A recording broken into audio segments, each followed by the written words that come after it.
اور اس سے بہت معنی نکلیں گے۔ شوہر بیوی کا حق ادا کرے اور ویسا ہی بیوی شوہر کا۔ بیوی اپنے بدن کی مختار نہیں بلکہ شوہر ہے، اسی طرح شوہر بھی اپنے بدن کا مختار نہیں بلکہ بیوی۔ نچلی سطح پر ایک بہت ہی آسان بیان، لیکن اس خاص صورتحال کے اندر بہت گہرا ہے۔ اب پولس آیت نمبر 5 میں آگے بڑھتا ہے اور وہ کہتا ہے، تم ایک دوسرے سے جدا نہ رہو مگر تھوڑی مدت تک آپس کی رضامندی سے، تاکہ دعا کے واسطے فرصت ملے، پھر اکٹھے ہو جاؤ۔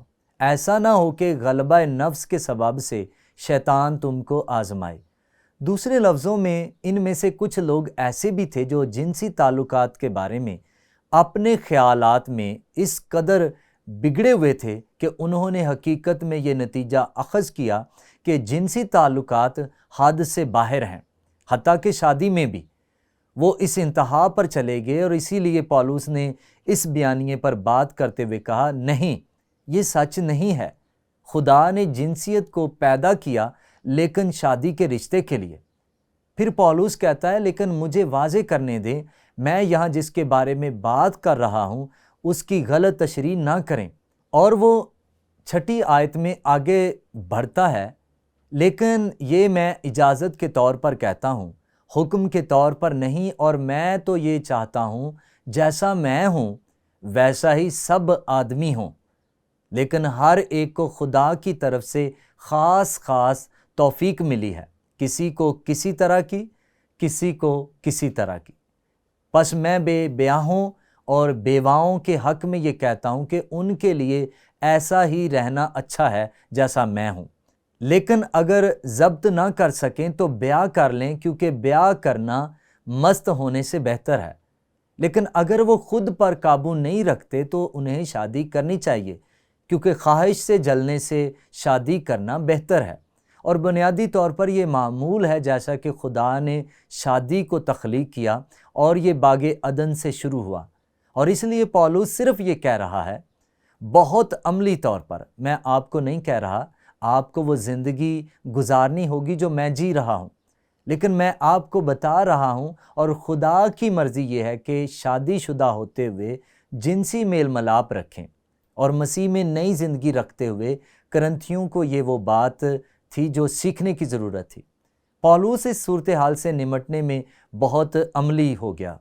تو یہاں وہ اصول ہے جو واقعی اس حوالے سے ابھرتا ہے، ہمیں جنسی تعلقات کو خدا کی طرف سے ایک مقدس تحفے کے طور پر دیکھنا ہے، تاکہ اسے شادی کے بندھن میں استعمال کیا جائے۔ یہ خدا کا معیار ہے۔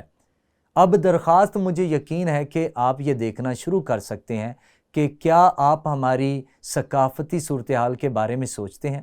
افسیوں کے نام اپنے خط میں شادی کے رشتوں کے بارے میں پولس کی تعلیمات کس طرح ایک روحانی سمت کا اضافہ کرتی ہے، جو پہلے کرنتھیوں کے 7ویں باب کی 2 آیت سے 5ویں آیت میں بیان کردہ باہمی ذمہ داریوں سے باہر ہے۔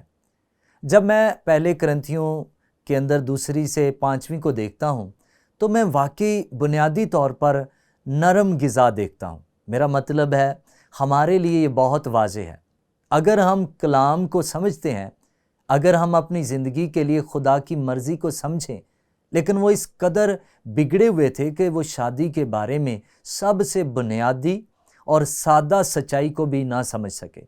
اور یہ تقریباً ایسا ہی ہے جیسے پولس کو روحانی کی بجائے جسمانی طور پر اس مسئلے سے نمٹنا پڑا۔ بس انہیں شادی اور جنسی تعلق کے حوالے سے زندگی کے حقائق بتانے کے لیے، لیکن خدا کے مکمل منصوبے کے اندر۔ لیکن پھر بھی میں نے اس کے بارے میں سوچا اور میں نے اس کا موازنہ اس سے کیا جو پولس نے افسیوں کو لکھا، اور پولس نے افسیوں کو جو لکھا وہ نرم غذا نہیں ہے، یہ ٹھوس غذا ہے۔ جب اس نے یہ الفاظ لکھے، اے بیویو اپنے شوہر کی ایسے تابع دار رہو جس طرح خداوند کی، کیونکہ شوہر بیوی کا سر ہے جیسے کہ مسیح کلیسیا کا سربراہ ہے۔ کیا آپ سوچتے ہیں کہ پولس نے کرنتھیوں کو یہ لکھا؟ ان کو کچھ پتہ ہی نہیں تھا، اور وہ خود بدن کا بچانے والا ہے، لیکن جیسے کلیسیا مسیح کے تابع ہے ویسے ہی بیویاں بھی ہر بات میں اپنے شوہروں کے تابع ہوں۔ وہ یہ بھی نہیں سمجھتے کہ کلیسیا کے لیے مسیح کے تابع ہونے کا کیا مطلب ہے، لہٰذا اس بات کو چھوڑ دیں کہ شادی شدہ زندگی کیا ہے۔ اے شوہرو، اپنی بیویوں سے محبت رکھو جیسے مسیح نے بھی کلیسیا سے محبت کر کے اپنے آپ کو اس کے واسطے موت کے حوالے کر دیا، تاکہ اس کو کلام کے ساتھ پانی سے غسل دے کر اور صاف کر کے مقدس بنائے۔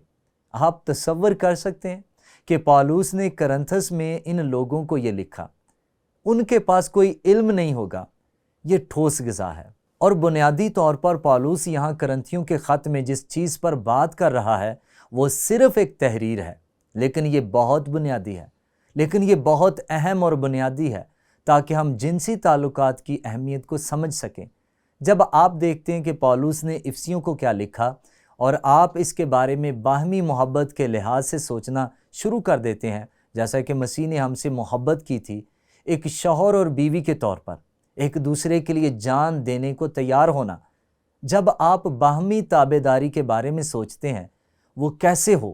جس کے پاس قائدانہ کردار ہو لیکن ساتھ ہی مطیع اور خدمت بھی ہو، یعنی وہ تابع دار ہو۔ خدمت گزار لیڈر ہونا، میرا مطلب اس تصور کو سمجھنا ایک مشکل ذمہ داری ہے۔ آپ کو سمجھنے کی ضرورت ہے کہ یسوع مسیح خود کیوں زمین پر آیا۔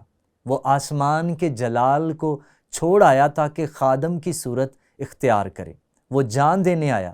یہ ٹھوس غذا ہے، یہ ایک حقیقت ہے۔ اور اس طرح جیسے جیسے آپ آگے بڑھتے ہیں اور آپ سمجھنا شروع کرتے ہیں کہ پالوس نے افسیوں کو کیا لکھا تھا، آپ شادی کے اندر رشتوں کے تعلق میں ایک بہت گہرے تصور سے نمٹ رہے ہیں، نہ صرف جنسی طور پر لیکن ہمارے تعلقات کے ہر پہلو میں۔ میرے خیال میں اب کرنتھس کی کلیسیا اس کو سمجھ رہی ہے، لیکن اس وقت جب پالوس یہ لکھ رہا تھا، اس نے کہا جب میں نے تمہیں چھوڑا تو تم بچے تھے اور تم ابھی تک بچے ہو، اور مجھے صرف کچھ ایسے ابتدائی مسائل سے نمٹنے دیں جو آپ کو شادی اور خاص طور پر جنسی تعلق کے حوالے سے سمجھنے کی ضرورت ہے۔